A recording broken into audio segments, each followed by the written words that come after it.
Hello students, कैसे हो सब। आई होप कि सब बहुत बढ़िया होंगे। बच्चों, हमारा इलेक्ट्रिसिटी चैप्टर चल रहा है और उसका लेक्चर नंबर 4 में आज लेकर आया हूँ। 3 लेक्चर्स यानी कि 3 वीडियोस इस पर हम बना चुके हैं और मुझे उम्मीद है कि आपको ये चैप्टर अच्छे से समझ में आ रहा होगा। चैप्टर फिजिक्स का है, थोड़ा सा मुश्किल है, न्यूमेरिकल पार्ट इसमें बहुत ज्यादा है, लेकिन अगर साथ साथ में आप वीडियोस देखते रहेंगे और साथ साथ में क्वेश्चंस करते रहेंगे तो ये चैप्टर आपका एकदम पक्का हो जाएगा।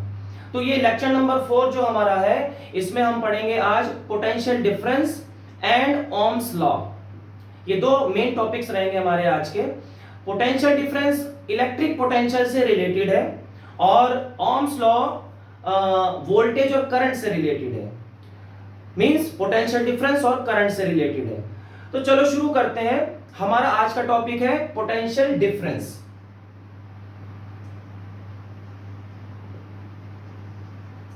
पोटेंशियल डिफरेंस क्या होता है?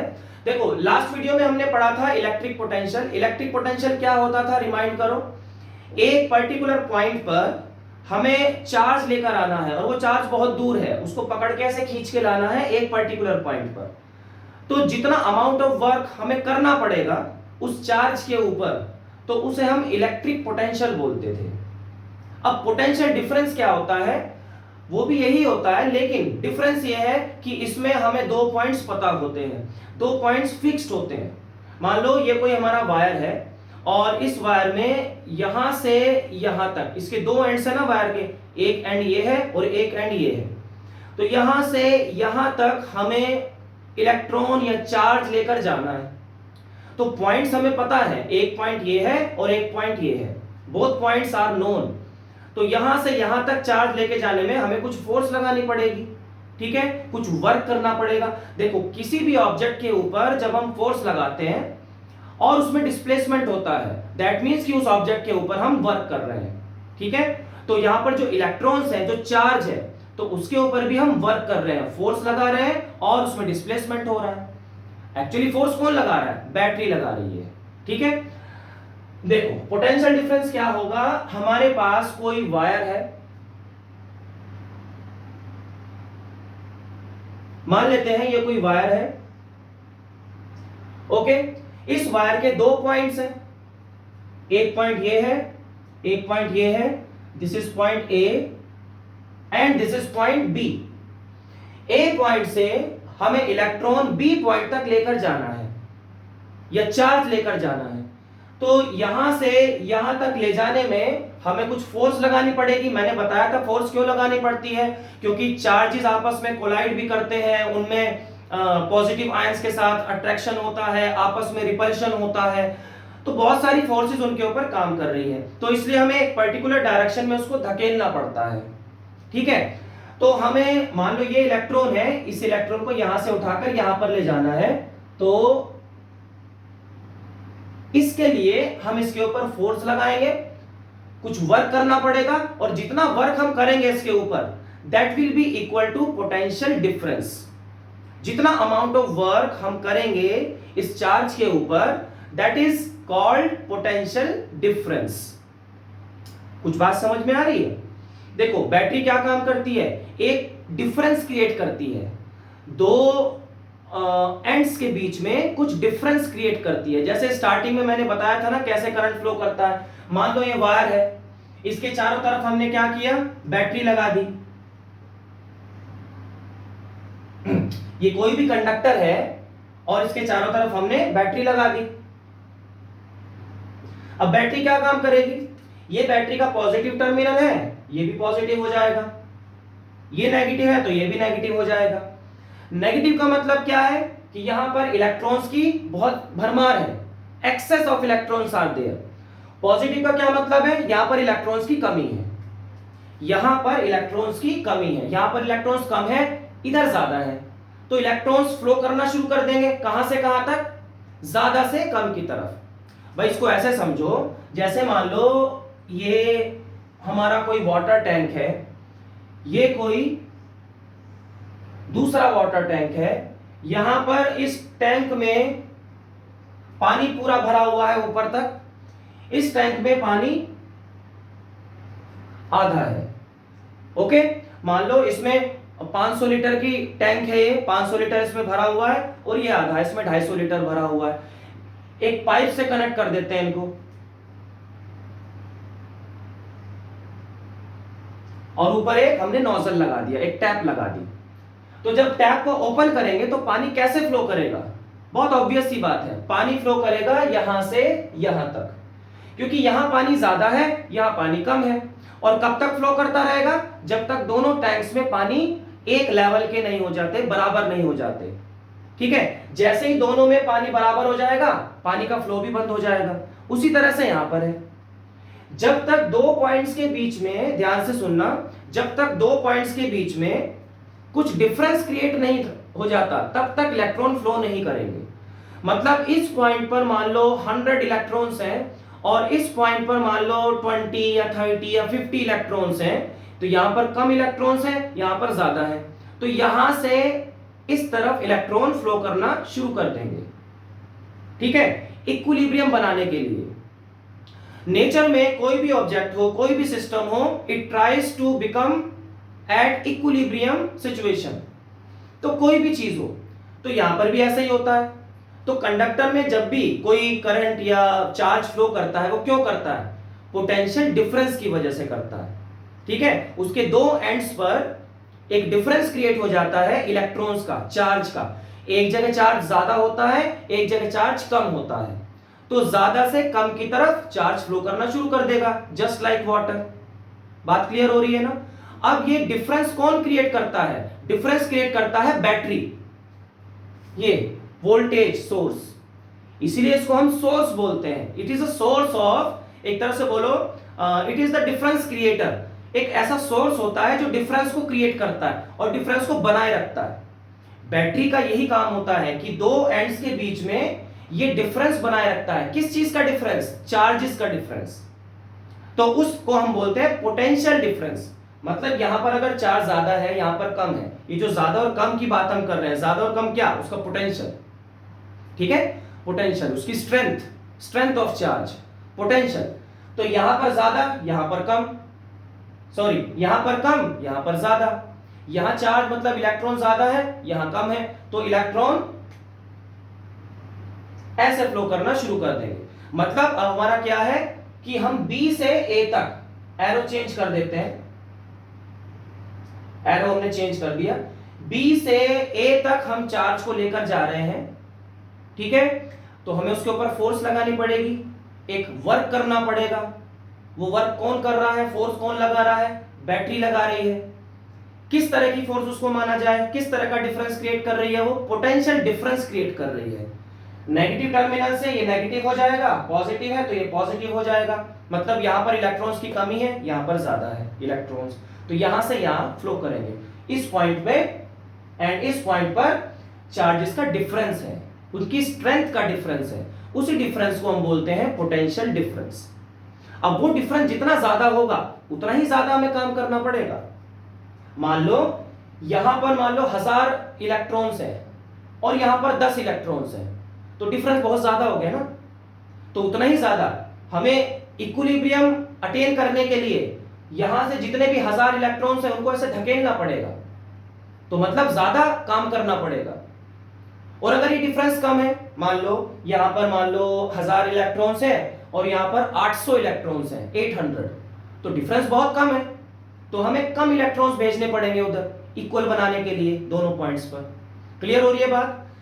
ठीक है, तो इसी को बोलते हैं पोटेंशियल डिफरेंस। डिफरेंस जितना ज्यादा होगा उतना ही ज्यादा हमें काम करना पड़ेगा, उतनी ही ज्यादा फोर्स लगानी पड़ेगी। तो this difference is called potential difference.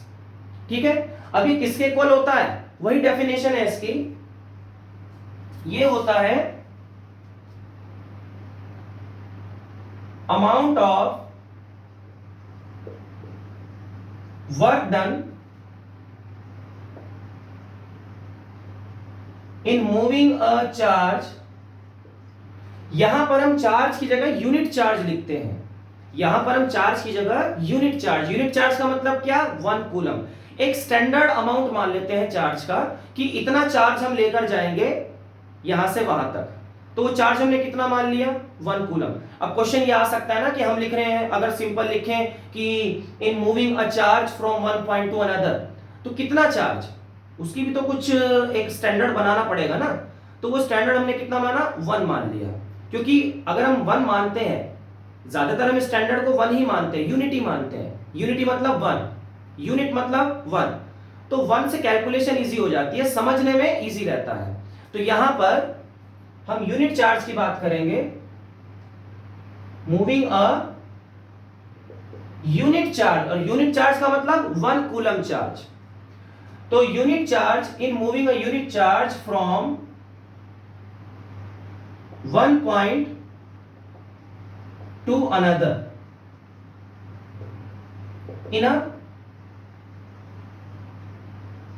Conductor.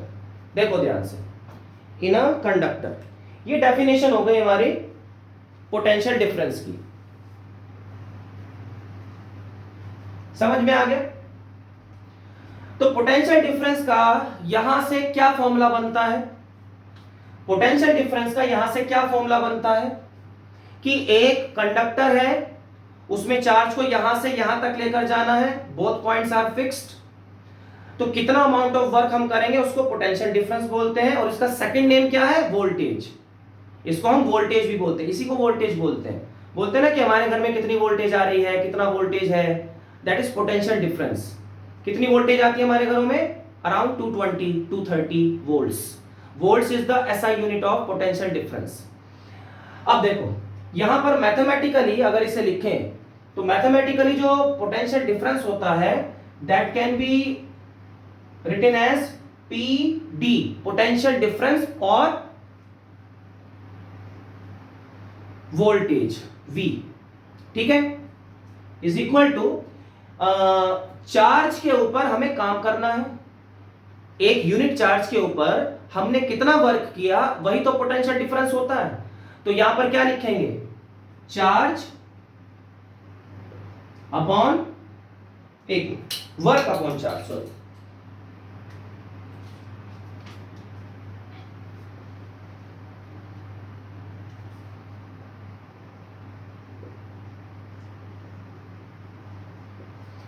Work upon charge. हमने वर्क किया किसके ऊपर, यूनिट चार्ज के ऊपर, हमने वर्क किया यूनिट चार्ज के ऊपर, तो चार्ज नीचे वर्क ऊपर, क्योंकि potential difference is the amount of work done on unit charge, ऐसे ही लिखते हैं ना। तो वर्क को हम कैसे लिख सकते हैं, W, चार्ज को हम कैसे लिख सकते हैं, Q, तो it is W upon Q। Short में क्या याद रखना है, V is equal to W upon Q। देखो ध्यान से, V is equal to W upon Q, work upon charge. तो यहां से अगर हम बात करें एसआई यूनिट की, एसआई यूनिट क्या होती है, इसकी वोल्ट्स ही होती है, और उसका सिंबल भी V होता है, capital V। SI unit of potential difference is volts, मतलब V, कैपिटल V, ये ऐसा यूनिट होती है। क्लियर हो रही है बात, ठीक है। नाउ अगर हम बोले कि पोटेंशियल डिफरेंस को 1 वोल्ट बनाना है, 1 वोल्ट पोटेंशियल डिफरेंस कब होगा, किसी भी तरह से क्वेश्चन आ सकता है। ये क्वेश्चन ऐसे भी आ सकता है, डिफाइन 1 वोल्ट पोटेंशियल डिफरेंस, और define the SI unit of potential difference, define the SI unit of potential difference, ऐसे भी आ सकता है, या फिर डिफाइन 1 वोल्ट पोटेंशियल डिफरेंस, ऐसे भी आ सकता है, एक ही बात है ना। तो अगर हमें यहां पर 1 वोल्ट बनाना है, इधर 1 लाना है लेफ्ट हैंड साइड में, तो आरएचएस में क्या होना चाहिए, 1 अपॉन 1, इस तरह का पहले हम कर चुके हैं। अगर लेफ्ट हैंड साइड में 1 बनाना है तो आरएचएस में भी 1 होना चाहिए ना, तभी तो दोनों साइड इक्वल होंगी। तो आरएचएस में 1 कब होगा, जब वर्क डन भी 1 होगा और चार्ज भी 1 होगा, क्योंकि 1 अपॉन 1 1 बनेगा। बात क्लियर हो रही है। तो वर्क अगर 1 जूल है और चार्ज अगर 1 कूलम है, तब जाकर जो पोटेंशियल डिफरेंस क्रिएट होगा वो होगा 1 वोल्ट्स। बोलो, बात समझ में आई, बात समझ में आई। देखो यहां पर 1 वोल्ट इज इक्वल टू कब, जब 1 जूल वर्क होगा 1 कूलम के ऊपर। इसको मैथमेटिकली हम ऐसे लिख सकते हैं, अगर एग्जाम में ऐसे भी लिखाओगे तो भी फुल मार्क्स मिलते हैं। This is the mathematical expression of SI unit of potential difference और 1 वोल्ट। बात समझ में आ रही है? ठीक है, तो यहां से यहां तक हमें लेकर जाना है। अगर हमने इस चार्ज के ऊपर, यह 1 कूलम चार्ज है, और 1 कूलम चार्ज का मतलब 1 इलेक्ट्रॉन नहीं है, पहले बताया था मैंने लास्ट वीडियो में। इसलिए बोल रहा हूं कि पुरानी वीडियोस पहले देख कर आओ, ठीक है, उसके बाद नई वीडियो देखो, तब ये पूरे लेक्चर, पूरा इलेक्ट्रिसिटी समझ में आएगा। 1 कूलम का मतलब 1 इलेक्ट्रॉन नहीं, 1 कूलम में बहुत करोड़ों इलेक्ट्रॉन्स होते हैं, ठीक है। 10 टू द पावर, अभी मुझे इतना याद नहीं है, 10 की पावर बहुत ज्यादा होती है, 13 14 पता नहीं कितना होता है, कैलकुलेट किया था हमने लास्ट वीडियो में, ठीक है। तो बहुत सारे इलेक्ट्रॉन्स हैं जिनसे मिलकर 1 कूलम का चार्ज बनता है, तो उतने इलेक्ट्रॉन्स को हमें ऐसे धकेलना है, और उतने इलेक्ट्रॉन्स को धकेलने में अगर हम 1 जूल का वर्क करते हैं, 1 कूलम चार्ज को डिस्प्लेस करने में अगर 1 जूल का वर्क हो रहा है, तो उसका मतलब है कि potential difference is equal to 1 volt. This one देखो ध्यान से, क्लियर है? चलो आगे बढ़े। This is all about the potential difference, जिसे हम वोल्टेज भी बोलते हैं।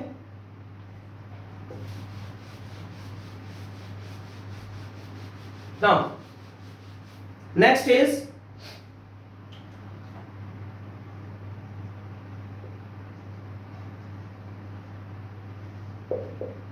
Ohm's law। Ohm's law, Ohm's law क्या होता है? वेरी वेरी वेरी वेरी, जितने मर्जी वेरी लगा दो उसमें, उतना इंपॉर्टेंट है। ऑलमोस्ट एवरी ईयर आता है, इसके ऊपर क्वेश्चन आता ही आता है, चाहे वो किसी भी फॉर्म में आए, चाहे स्टेटमेंट आए, चाहे मैथमेटिकल एक्सप्रेशन आए, चाहे उसका ग्राफ आए बनाने के लिए, इससे रिलेटेड क्वेश्चन जरूर आता है, ठीक है।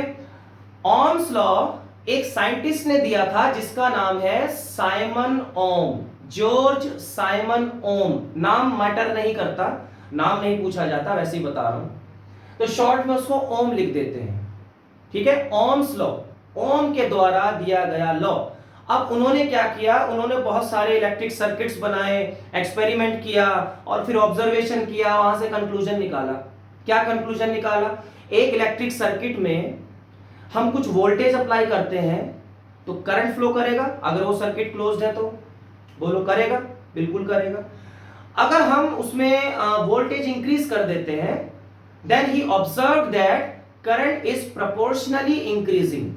जितना वोल्टेज हम इंक्रीज कर रहे हैं, जितना वोल्टेज उन्होंने इंक्रीज किया होगा, उतना ही करंट इंक्रीज कर गया। आई मीन टू से, अगर मान लो पहले उन्होंने 2 वोल्ट्स वोल्टेज अप्लाई किया, पोटेंशियल डिफरेंस, 2 वोल्ट्स की बैटरी लगाई, तो उसमें कुछ करंट फ्लो कर रहा था, मान लो 0.2 0.1 एम्पियर करंट फ्लो कर रहा था। उन्होंने अब वोल्टेज को डबल कर दिया, अब 2 से 4 वोल्ट कर दिया। नाउ व्हाट ही ऑब्जर्व कि करंट भी डबल हो गया। करंट अब कितना हो गया? 0.1 से 0.2 हो गया, डबल हो गया। बात समझ में आ रही है? फिर से उन्होंने क्या किया, वोल्टेज को ट्रिपल कर दिया, 3 टाइम्स कर दिया। व्हाट ही ऑब्जर्व, उन्होंने देखा कि करंट भी 3 टाइम्स बढ़ गया। इसको बोलते हैं प्रोपोर्शनल। जितना एक क्वांटिटी इंक्रीज हो रही है, उतनी ही दूसरी क्वांटिटी इंक्रीज हो रही है, या फिर जितनी एक क्वांटिटी डिक्रीज हो रही है, उतनी ही दूसरी क्वांटिटी भी डिक्रीज हो रही है। तो यहां पर अगर हम वोल्टेज को डिक्रीज भी करेंगे ना, मान लो वोल्टेज को हाफ कर दिया, तो करंट भी हाफ हो जाएगा। वोल्टेज पहले अगर 10 वोल्ट था और करंट 1 एम्पियर था, तो वोल्टेज को हमने अब 5 वोल्ट कर दिया, हाफ कर दिया, तो करंट भी हाफ हो जाएगा, 0.5 एम्पियर हो जाएगा। बोलो समझ में आ रही है बात? तो ये होता है प्रोपोर्शनल, ठीक है। तो यहां पर उन्होंने यही देखा कि जो करंट है वो वोल्टेज पर डिपेंड कर रहा है, जितना वोल्टेज हम चेंज कर रहे हैं उसी के हिसाब से करंट चेंज हो रहा है। तो ही concluded that the current flowing in a circuit is directly proportional. Directly proportional का मतलब यही होता है जो मैंने अभी समझाया। एक चीज जितना इंक्रीज होती है या जितना चेंज होती है, दूसरी क्वांटिटी उतना ही चेंज होती है। उसी के प्रोपोर्शन में चेंज होती है। एक डबल हुआ तो वो भी डबल हो गया, ये ट्रिपल हुआ तो ये भी ट्रिपल हो गया, ये हाफ हुआ तो ये भी हाफ हो गया। कहानी समझ में आ रही है? तो दिस इज ओम्स लॉ। जितना वोल्टेज हम इंक्रीज करते जाएंगे या डिक्रीज करते जाएंगे, उसी के अकॉर्डिंग करंट भी इंक्रीज या डिक्रीज होता जाएगा। ठीक है, तो इसमें क्या है, हाँ एक चीज ध्यान रखनी है कि इसमें जो एटमॉस्फेरिक कंडीशन है वो कांस्टेंट होनी चाहिए। मतलब कि टेम्परेचर, प्रेशर, ये सब कांस्टेंट होना चाहिए। जो उस कंडक्टर का, अब करंट तो कंडक्टर में ही फ्लो करेगा ना, वो कंडक्टर कुछ भी हो सकता है, एक आयरन रोड भी हो सकती है, एक वायर भी हो सकता है कॉपर का, कुछ भी हो सकता है। तो उस कॉपर के वायर का जो टेम्परेचर है वो कांस्टेंट होना चाहिए, क्योंकि बार बार अगर टेम्परेचर चेंज होगा ना, वो बहुत गर्म हो जाए या बहुत ठंडा हो जाए, तो उसमें ये जो प्रोपोर्शनैलिटी है, ये जो रिलेशन है, ये चेंज हो सकता है। चेंज क्यों होगा वो मैं आगे बताऊंगा, अभी बताऊंगा तो समझ में नहीं आएगा, ठीक है, कंफ्यूज हो जाओगे, क्योंकि उसमें फिर रेजिस्टेंस वगैरह चेंज हो जाता है। अगर टेम्परेचर इंक्रीज कर दिया तो रेजिस्टेंस इंक्रीज हो जाता है, इस तरह से। तो रेजिस्टेंस हमने भी पढ़ा नहीं है, तो that I will tell you later. तो यहां पर बस ये ध्यान रखना है कि ये जो ऑब्जर्वेशन आ रही है ना, current is directly proportional to voltage, ये ऑब्जर्वेशन तभी एप्लीकेबल है जब हमारा टेम्परेचर, प्रेशर, ह्यूमिडिटी वगैरह, ठीक है, ये सब कांस्टेंट रहते हैं। बोलो, बात समझ में आ रही है? तो यहां पर क्या होगा, in a circuit current flowing is directly proportional to potential difference, ठीक है, at a given temperature. Temperature इसमें सबसे इंपॉर्टेंट फैक्टर है, प्रेशर वगैरह तो इतना चेंज नहीं होता बार बार, ठीक है। तो in a circuit, electric circuit की बात कर रहे हैं, current flowing is directly proportional to potential difference. Current and potential difference दोनों डायरेक्टली प्रोपोर्शनल होते हैं। टेम्परेचर को हमें कांस्टेंट रखना है, टेम्परेचर चेंज नहीं होना चाहिए बार बार। तो मैथमेटिकल, ये तो स्टेटमेंट हो गया। क्वेश्चन इसमें बहुत तरीके से आ सकता है, स्टेट ओम्स लॉ या व्हाट इज ओम्स लॉ, तो ये स्टेटमेंट लिखेंगे, ठीक है। Give the mathematical expression of Ohm's law. अब मैथमेटिकली कैसे इसको देखते हैं, देखो आप, हमें पता है कि current is directly proportional to potential difference. अब डायरेक्टली प्रोपोर्शनल का क्या सिंबल होता है, उसको कैसे लिखते हैं हम, current is directly proportional to potential difference, ये सिंबल होता है, राइट। लेकिन इसको हम थोड़ा इनवर्स करके लिखते हैं, रिवर्स करके लिखते हैं, उल्टा करके लिखते हैं। कैसे, हम इसे ऐसे भी लिख सकते हैं ना, लाइक दिस। ज्यादातर बुक्स में ऐसे लिखा हुआ है, एनसीईआरटी में ऐसे लिखा हुआ है, तो हम ऐसे ही करेंगे। दोनों का मतलब सेम है, जो मैंने पहले लिखा था और जो अब लिखा है, दोनों का मतलब सेम है। Current is directly proportional to voltage, potential difference, ये प्रोपोर्शनैलिटी का सिंबल होता है। हमें इक्वेशन बनानी है, ठीक है, we have to make equation, so we have to remove this proportionality sign, इसे हटाना पड़ेगा। जब प्रोपोर्शनैलिटी साइन हटाते हैं, इक्वल टू का साइन लगाते हैं, तो यहां पर एक कांस्टेंट मल्टीप्लाई होता है। बोलो, कुछ याद आया? 9th क्लास में बहुत पढ़ा होगा, ये सीखा भी होगा। जब हम यहां से प्रोपोर्शनैलिटी का साइन हटाते हैं, क्योंकि हमें यहां पर इक्वेशन बनानी है, इक्वेशन अभी नहीं बनी है, ये अभी इक्वेशन नहीं है, ये दोनों साइड इक्वल नहीं है।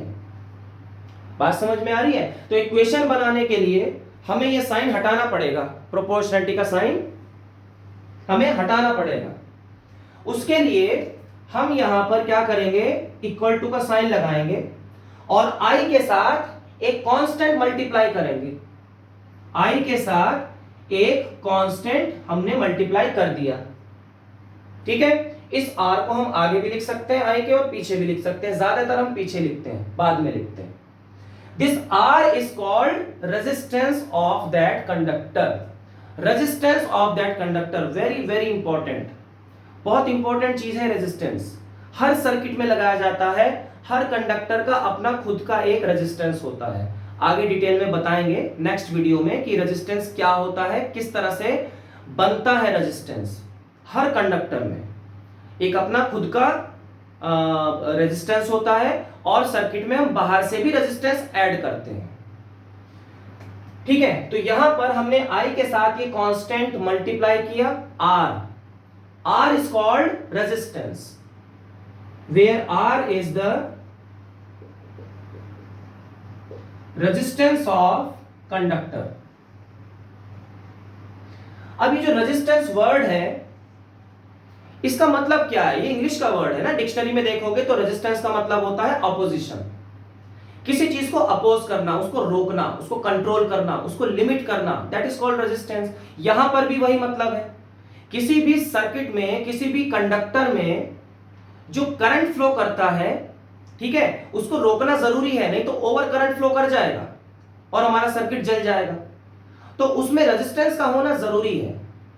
इसलिए हर कंडक्टर का अपना एक नेचुरल रेजिस्टेंस तो होता ही होता है, लेकिन हमें बाहर से भी ऐड करना पड़ता है रेजिस्टेंस, उस सर्किट में लगाना पड़ता है ताकि करंट बहुत ज्यादा ना बढ़ जाए और हमारा सर्किट डैमेज ना हो जाए।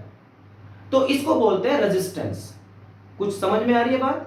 ठीक है, resistance is nothing but a wire made up of alloy, constantan, manganin, ठीक है, इन सब के रेजिस्टेंस वायर बनते हैं।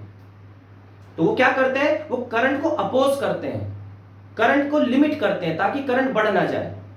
ठीक है, तो ये रेजिस्टेंस होता है। तो according to the explanation that I have given, तो यहां से रेजिस्टेंस को हम कैसे डिफाइन कर सकते हैं, कैसे डिफाइन करेंगे? Resistance is the opposition in the path of current या flow of current।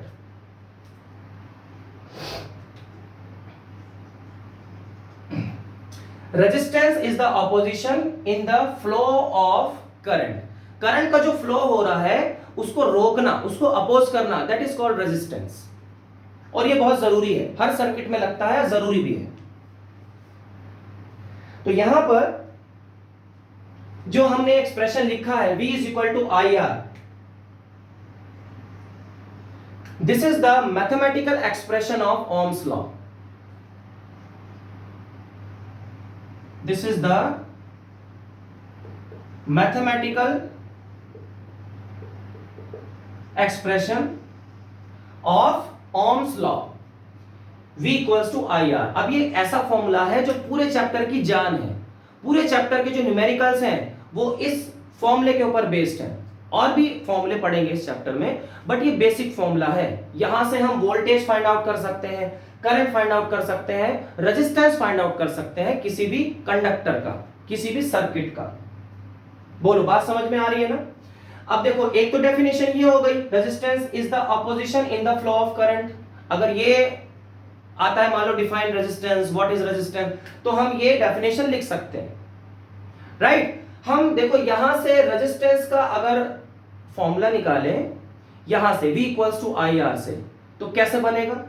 यहीं से जो R की वैल्यू है वो कैसे आएगी, I इसके साथ मल्टीप्लाई में है तो ये नीचे चला जाएगा, V अपॉन I हो जाएगा। तो R is equal to V upon I, R is equal to V upon I। तो यहां से एक रेजिस्टेंस का ये फॉर्मूला बना। रेजिस्टेंस के और भी फॉर्मूले होते हैं, ठीक है, वो भी पढ़ेंगे, लेकिन ओम्स लॉ से हमारा ये फॉर्मूला बना। तो रेजिस्टेंस क्या था, एक कांस्टेंट था जो हमने I के साथ मल्टीप्लाई किया था। R क्या है, कांस्टेंट है। तो V अपॉन I क्या है, ratio of voltage and current. V upon I क्या, ratio of voltage and current. तो दैट मीन्स कि रेशियो जो होती है वोल्टेज और करंट की वो कांस्टेंट रहती है। रेजिस्टेंस क्या है, एक फिजिकल क्वांटिटी है, ठीक है, और वो फिजिकल क्वांटिटी किसके इक्वल है, ratio of voltage and current. तो हम ये भी लिख सकते हैं resistance is resistance is the ratio of voltage and current which remains constant, जो कि हमेशा कांस्टेंट रहती है। दैट मीन्स कि जो वोल्टेज और करंट की रेशो है किसी भी सर्किट में, अगर वोल्टेज और करंट की रेशो फाइंड आउट करें तो वो कांस्टेंट होगी, और वो जो कांस्टेंट रेशो आएगी that is equal to resistance, वो उसके रेजिस्टेंस के इक्वल होगा। मैथमेटिकली बता रहा हूं, ओके। तो यहां पर अगर हम इसके फिर टॉक अबाउट द ग्राफ, ये समझ में आ गया सबको। अब देखो यहां से अगर ग्राफ बनाए, मान लो हमारे पास एक इलेक्ट्रिक सर्किट है, ये हमने एक बैटरी बनाई,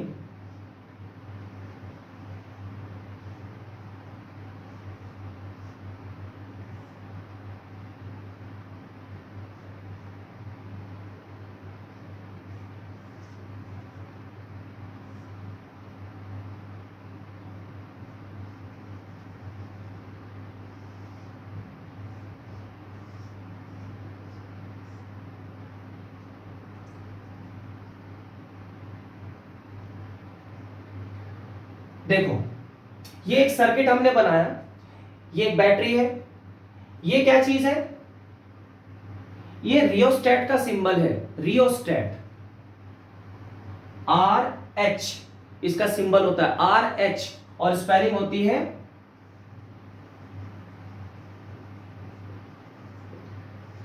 rheostat. It is the variable resistance,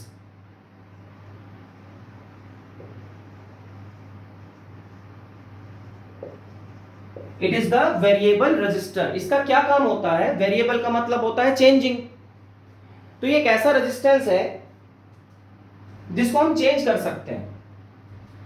एक स्लाइडिंग एक डिवाइस होता है, उसकी हेल्प से हम रेजिस्टेंस को चेंज कर सकते हैं।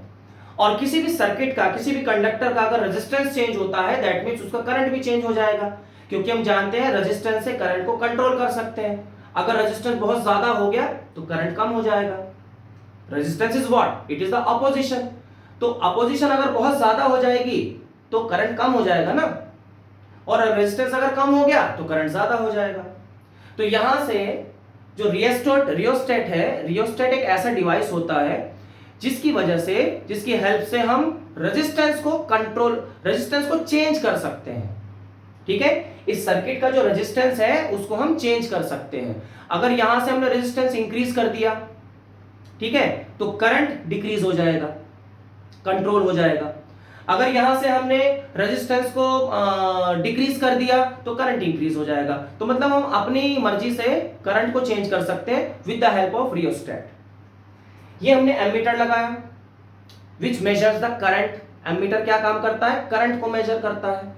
यहां पर हमने एक रेजिस्टेंस लगा दिया जिसमें से करंट फ्लो करेगा, या सिंपल एक वायर है, ये समझो एक वायर है, और उसके अक्रॉस हमने वोल्ट मीटर लगा दिया। अब वोल्ट मीटर को ऐसे क्यों लगाया, एमीटर को ऐसे क्यों लगाया, that we will study when we will study the combination of resistance, series combination and parallel combination.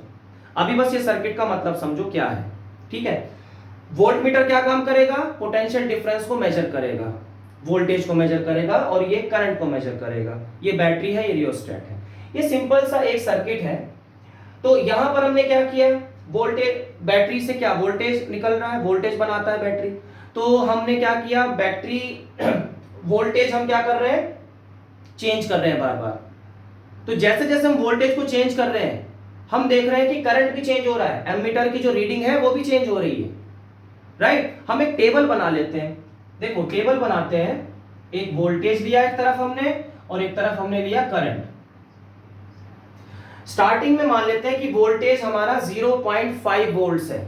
Starting में वोल्टेज है 0.5 या 0 लेते हैं, वोल्टेज 0 है, कोई भी पोटेंशियल डिफरेंस नहीं है, दो पॉइंट्स में पोटेंशियल डिफरेंस है ही नहीं। जितना चार्ज इधर है उतना ही चार्ज इधर है, तो क्या चार्ज फ्लो करेगा, नहीं करेगा। अगर 100 इलेक्ट्रॉन्स इधर है 100 ही इलेक्ट्रॉन्स इधर है तो फ्लो होगा ही नहीं, दैट मींस करंट फ्लो ही नहीं करेगा, करंट इज आल्सो 0। तो करंट भी 0, वोल्टेज इंक्रीज कर दिया, 0.5 कर दिया, तो we are saying that current is also 0.5। जरूरी नहीं है, नो नो नो नो, जरूरी नहीं है 0.5, ऐसा नहीं होता। ठीक है, तो करंट की कुछ वैल्यू होगी, उसको मान लेते हैं 0.1। ठीक है, अब वोल्टेज को हमने 1 वोल्ट कर दिया, तो करंट यहां पर क्या हो रहा है, 0.2 हो रहा है। वोल्टेज को हमने 1.5 कर दिया। ठीक है, तो करंट की वैल्यू क्या हो रही है, 0.3 हो रही है। ठीक है, वैल्यूज ठीक ले रहा हूं मैं, 0 पे 0, 0.5 पर 1। ओके, फिर हमने आधा और बढ़ाया, 0.2 हो गया। एक काम करते हैं, इजी वैल्यूज लेते हैं।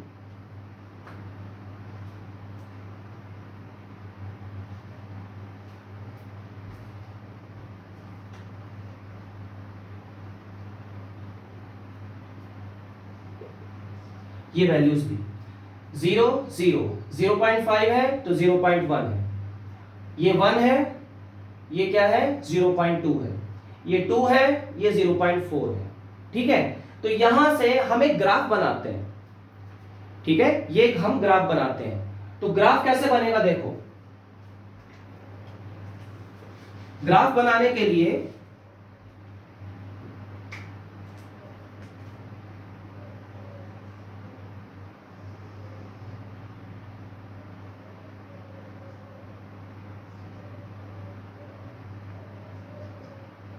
हम y एक्सिस पर हम वोल्टेज लेते हैं और x एक्सिस पर हमने करंट लिया। करंट की वैल्यूज हम प्लॉट कर लेते हैं। यहां पर करंट की वैल्यूज डेसिमल में है, तो यहां पर इसी तरह से वैल्यूज ले लेंगे। ये 0 है, दिस इज 0.1। करंट है हमारा एम्पियर्स में, एम्पियर्स में। ये 0.2, ये 0.3 एंड दिस इज 0.4। वोल्टेज हमारा वोल्ट्स में होता है। ठीक है, वोल्टेज है हमारा वोल्ट्स में। तो वोल्टेज की क्या क्या वैल्यूज हैं, 0, 0.5, 1, 2, 0, 1, 2, ऐसे ले लिया हमने। ठीक है, ऐसे ही बनाते हैं ग्राफ। अब यहां पर जब 0 वोल्टेज है तो करंट कितना है, 0। वो पॉइंट कहां पर आएगा, यहीं पर आएगा। जब वोल्टेज 0.5 है तो करंट 0.1 है। वोल्टेज 0.5 कहां पर है, यहां बीच में होगा, 0 और 1 के बिल्कुल बीच में होगा।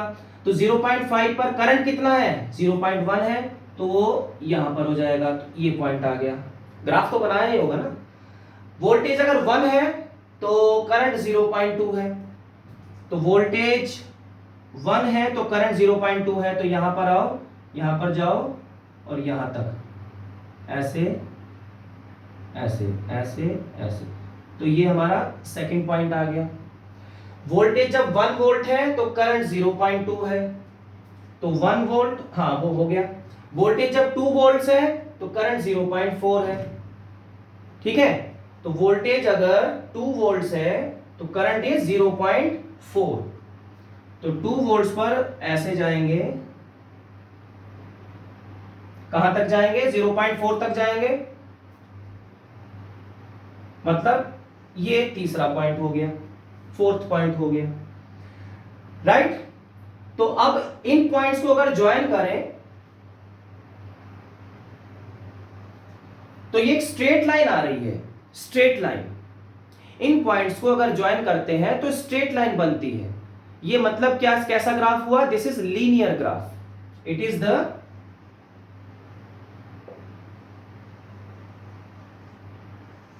लीनियर ग्राफ, एक स्ट्रेट लाइन बनती है। तो ओम्स लॉ का जो ग्राफ होता है वो लीनियर ग्राफ होता है, क्योंकि डायरेक्टली प्रोपोर्शनल जब क्वांटिटीज होती हैं तो उसमें ग्राफ स्ट्रेट लाइन ही बनता है ना। तो इसमें जो वी आई ग्राफ होगा, वी आई ग्राफ मतलब वोल्टेज और करंट का जो ग्राफ होता है according to Ohm's law, that is a straight line, मतलब लीनियर ग्राफ। ये कुछ वैल्यूज हमने ली, देखो प्रोपोर्शनल ही है, 0 है तो ये भी 0 है।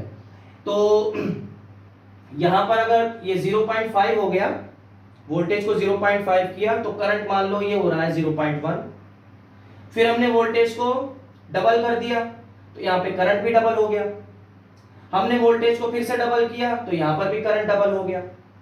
ठीक है, बात समझ में आ रही है? अगर इन 0 वैल्यूज को अगर हम इग्नोर भी कर दें, नेग्लेक्ट भी कर दें, तो यहां से ये पॉइंट अब हट जाएगा। तो यहां से अगर हम लें, यहां से लेकर यहां तक स्टार्टिंग में 0.5 वोल्ट था तो करंट था 0.1। फिर हमने वोल्टेज को डबल कर दिया, 0.5 से 1 हो गया तो करंट भी डबल हो गया, 0.1 से 0.2 हो गया। ठीक है, फिर से हमने वोल्टेज को डबल कर दिया, 1 से 2 हो गया तो करंट भी डबल हो गया।